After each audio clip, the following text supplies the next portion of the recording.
Welcome to Sports Spectrum, the sports and faith podcast that brings Jesus back into the conversation. Here's your host, Jason Romano. This episode of Sports Spectrum's podcast with Derrick Brown is brought to you by Compassion International, the most trusted child development ministry in the world. For more information about how you can release a child from poverty, go to compassion.com/sportsspectrum and consider sponsoring a child today. Before we get to our interview with Derrick Brown, I want to tell you about our magazine, Sports Spectrum, the magazine, the pillar of what this ministry, what this media company is founded on, is the Sports Spectrum magazine. And you can get yourself a subscription right now for just $18. That's it, $18 for an entire year subscription to the Sports Spectrum magazine. It's almost that holiday season time. Thanksgiving's coming up. Christmas right behind it. Thanksgiving's late this year, so once it's over, we're turning our attention to Christmas. And a lot of people are wondering, what can I get someone close to me, a family member, a friend? Well, consider the Sports Spectrum magazine. Again, it's $18 for an entire year, so get yourself a couple subscriptions. It's perfect for, a nephew or a niece or a grandson, a granddaughter, a brother, even a parent, somebody that would love to read about sports, but also hear about Jesus. It's the intersection of sports and faith. $18 for an entire year. Go to sportsspectrum.com. That's the website, sportsspectrum.com. You'll see a subscribe button there, and you're in. $18 for an entire year. Go to sportsspectrum.com and subscribe today. Really excited to have Derrick Brown from Auburn joining us here on Sports Spectrum today. A bonus episode. Derrick, as you may know, is a top NFL prospect. This dude is at the top of the charts on a lot of people's boards, maybe the top 15 or 20 players in the country to be drafted in the first round in 2020. Derrick Brown is on that list, and he's had a great year thus far in 2019. As he came back for his senior season, he probably would have been a first-round pick last year in 2019. But as Derrick will tell you on the podcast, he came back because his dad taught him to finish what he started. And Derrick's got a lot going on. He's involved with the Auburn Student Athlete Advisory Committee. He's actually the president of that committee. He's a member of the SEC Student Athlete Leadership Council. He made the SEC's academic honor roll multiple times throughout his career. Was also part of the student leadership team during his high school years. And he was, in fact, in high school, the 2016 MaxPreps National Player of the Year. This past year, in 2019, Derrick also was involved in FCA, the Fellowship of Christian Athletes, and went on a missions trip to the Dominican Republic, which we'll talk about on this podcast as well. And most importantly for Derrick, not the NFL, he became a dad last year in December 2018. His little boy Kai was born. And we talked to Derrick about what that moment meant for him becoming a dad and how God really sort of showed himself through Derrick becoming a father himself to his son Kai. This is a fun conversation here with one of the top young players in the country in college football. It's Derrick Brown, Auburn defensive tackle, here on Sports Spectrum. Take a listen.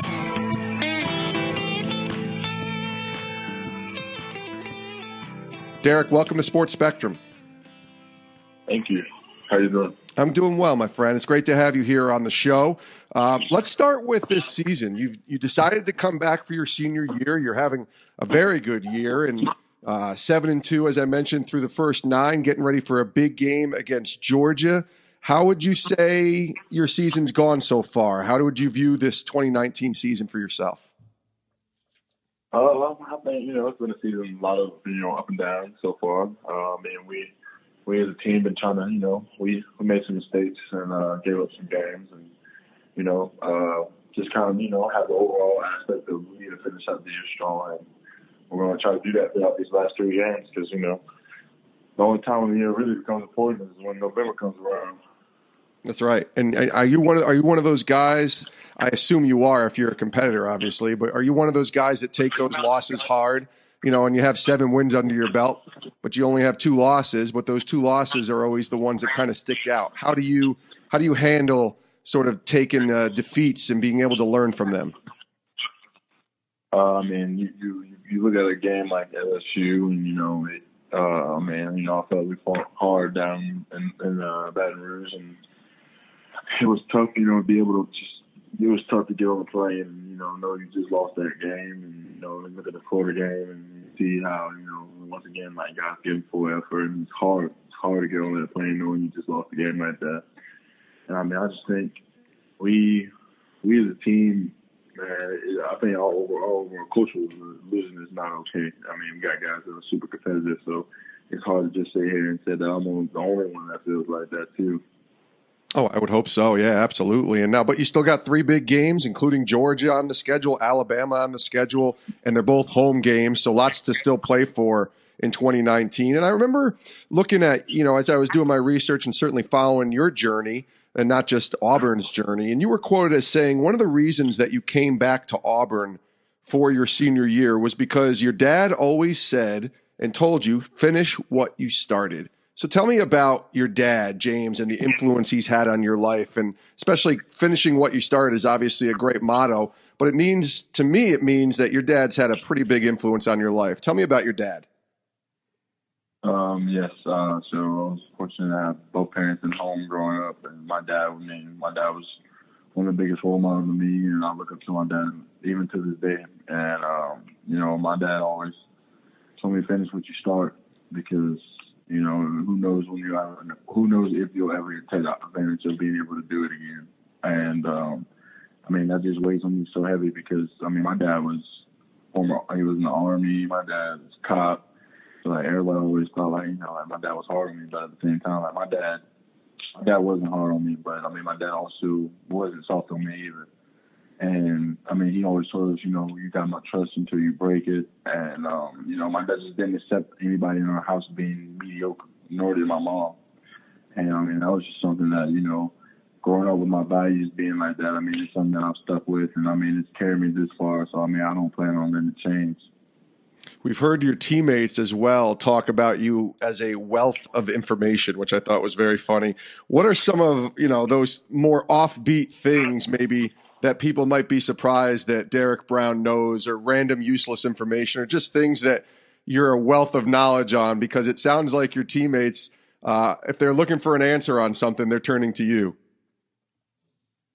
I think it more so turns into that I'm a better listener than they are. So the stuff that's already been said, they just wanted it repeated, and I think that's just kind of how they got the name about it. Well, I love the nickname too, Baby Barack. Do you like that nickname?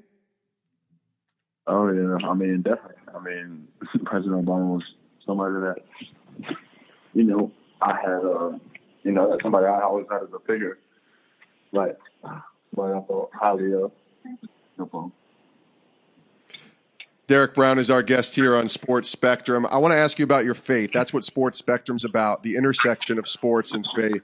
So tell me about a relationship with God, why that's important to you, and maybe where that journey kind of took shape for you. My relationship with God, I feel like, it's one that's forever that I'm having to work on. And, it's one that, I can never be satisfied with, because I know at the end of the day I'm trying to please Him in all that I do. And it's something that I've just tried to, over the years, just develop. I know that there's one God, and He's always going to love me for who I am, but also at the time, you want to be able to work and take advantage of every single opportunity that He lays in front of you. You went on that missions trip with FCA, the Federal Fellowship of Christian Athletes, to the Dominican Republic early this year. Can you tell us about that trip and maybe the impact that it helped make on your life? Yes.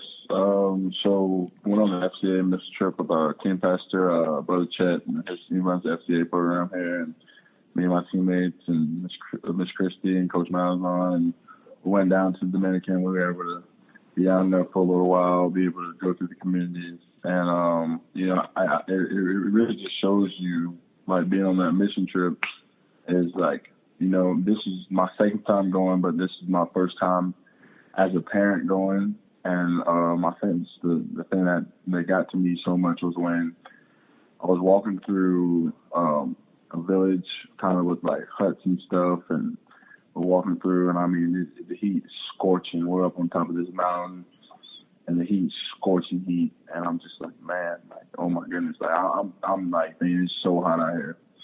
and I'm walking through and I see a baby who looks not much older than my son at the time. And I'm just like, that just hit me hard because, I never thought about it in that aspect of like, just how blessed I am and how blessed I am to be able to provide certain things for my son. And, it's kind of crazy to just sit there and, take away from that. But it just shows you how God works in different ways. You mentioned your son. His name is Kai. He was born last December, and I know he's coming up on his first birthday, and that's always exciting. What has God shown you this past year since you've become a father? And we were talking about it off air before we start hitting record here about just how it really changes your whole outlook on things. What did that do? What did God show you when you suddenly became a father and had this little boy to take care of? I think the first thing he showed me is that I need to actually go and lean on my dad. I had, when I first found out I was having a little boy, it was something that, you're young and you're just afraid. And, the first thing I want to do is go tell my parents and go talk to them about it first. And I still remember going to go tell my dad and we were talking about it. And then the biggest question we had was, okay, I remember I asked my dad, I was like, okay, can you tell Mom? He was like, yeah. He was like, nah. He was like, no, you don't have to go do that. And I think, just with my parents just supporting me and supporting my son and, just being there all the time and his mom's parents and, everybody just being there for us throughout that time. That was truly amazing. That lets you know that, whenever you go through a scary situation like that, like God always puts people in place to be there to support you. You just have to have open arms and to bringing them into the situation along with you. Because I sit back and I think, without my parents, without her parents, and I don't think we would have been able to do. I think we would have been, but I think it would have been a lot more stressful on us. And they did a lot in taking that pressure off of us. I can't imagine that going through that, but that's an amazing blessing that comes out of that sort of, I don't want to call it a trial, but the shock, I guess, of going through something like that. But then your child's here and suddenly you're a dad. And I'm wondering how your relationship with God has changed or deepened or grown in you becoming a dad. I know for me, when I became a dad, I saw God in a different light in how he sees me. I wonder if you had a similar experience. I have the same experience. I sit here and I think time on time and like time in, time out, the things that I used to do before. I was just saying that everything I did before, I was a representation of me. Yeah. So I was always the person that, if I made a mistake or if I did something I knew wasn't right, and I just would be able to, you felt like you'd be able to repent for what you've done. But like now I see it as, God's put me in a position to be the authoritative figure for my son, and also the representation of what a man looks like to him. And that's why I value my faith so much, because I want my son to be able to grow up that way and, see God for who he is and, have his own relationship with God other than what we try to teach him while he's younger. That's right. Yeah, that's really important. I believe the same thing. Now, Derrick Brown is joining us. Last couple questions here with Derrick on Sports Spectrum. All right, so you're the president of Auburn Student Athlete Advisory Committee. You are multiple times been on the academic honor roll. So I know there's a very important thing coming up soon. It's December 14th, 2019. It's at 2 p.m. And I read this in the ESPN article that you mentioned this, and it has nothing to do with football, but it's an important date for you. It's a date that you have written down, a date that you probably have memorized. What is that date? Share with us what that date is and why it's so important to you. And graduation date. Yeah. I've been in school for some odd 17. This is my 17th real grade. I'm starting to, turn the corner and starting to see it kind of peeking over the horizon. Semester's coming to an end. And, I just feel like, I want to be able to set that example for my son. So, being able to graduate. I'm not the first person to do it in my family. My parents both graduated from Mississippi State. But, that one piece of paper for so much work over all these years, man, I can't even – it just gives me goosebumps saying that I'm right here. I'm finally about to get across the bridge and be able to accept that honor. And it's interesting because if I asked you what the date for the NFL draft was, you probably couldn't tell me, could you? No, I couldn't, be honest. I love that, Derrick. That's awesome about you because that shows me that your priorities are in place. Obviously, you'd like to play for a national championship and you'd like to be drafted high and hopefully have a long, successful NFL career. But the graduation day being the most important thing, I love that. And I think that's awesome. So as you prepare for what God has in store for you, not just in the NFL, but in life, and you can think about maybe 5 to 10 years down the road and maybe even post-NFL career, what do you think would need to happen for people to look at Derrick Brown and say, he's lived a pretty successful life? Man, I don't know, man. I'm not gonna lie. I think, being able to see my son grow up and, actually see him through the things that he wants to do and, kind of just look at his life and be honest. Now, I'll tell you mine. I'm gonna do football because I love football. I have a true passion and love for the game. And, I also love my son. That being able to take care of him through doing this, something that I love, and it's not just a hobby. It's something that's just amazing to be able to have this opportunity to do that. And, like I said, my son is one of the most important things in the world to me. So, yeah, that's awesome. I think that's how you can just say how my life is going to go. No, that's kind of why I asked that question. I was steering you towards that because I really thought that's where your answer would go. I didn't think it would be football. I figured it would be something to do with your son, and that's awesome. And that's where it shows me, and hopefully it shows everybody listening right now where your priorities lie. All right, last question. Really appreciate all the time you spent with us, Derrick.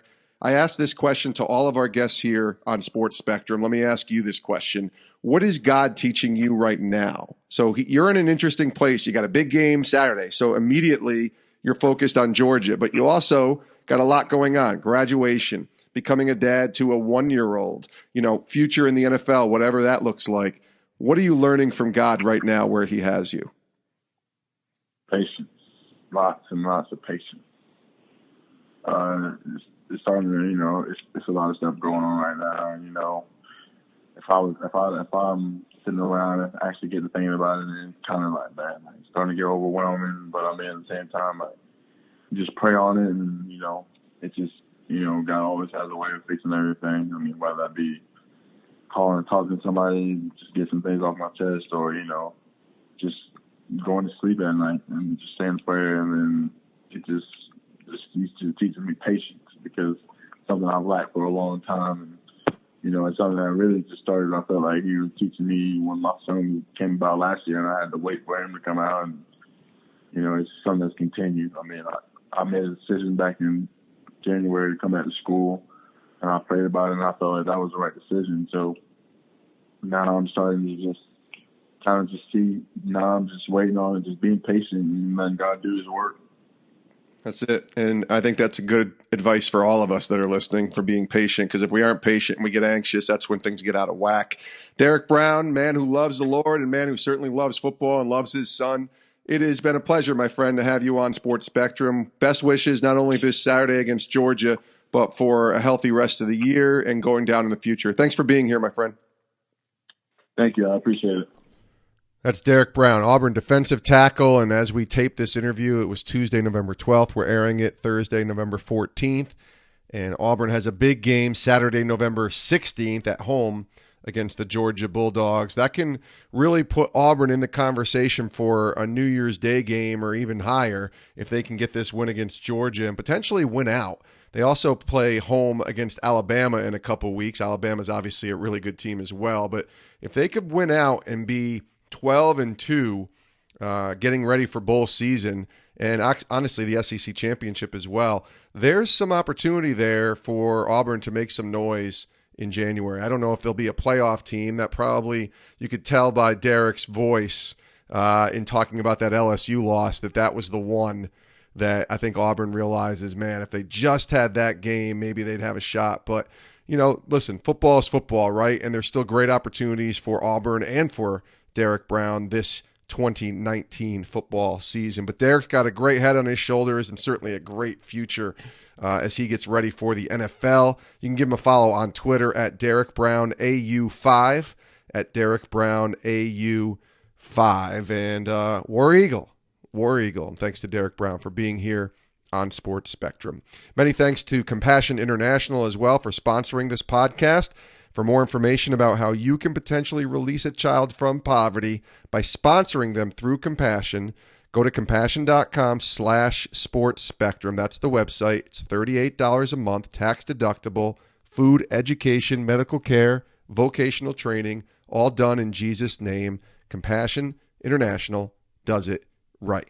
Go to the website, compassion.com/sportsspectrum, and sponsor a child today. Many thanks to all of you for listening to this episode of the podcast. Check out our website, sportsspectrum.com, and give us a follow on our social media pages, Twitter, Instagram, and Facebook. We got a brand new episode coming your way tomorrow on the podcast. Make sure you click that subscribe button so you never miss an episode of Sports Spectrum's shows. We got 400 plus interviews that we've done, all intersecting the world of sports with the world of faith. Thanks for tuning in. We'll see you next time right here on Sports Spectrum's podcast. Have a great rest of your day.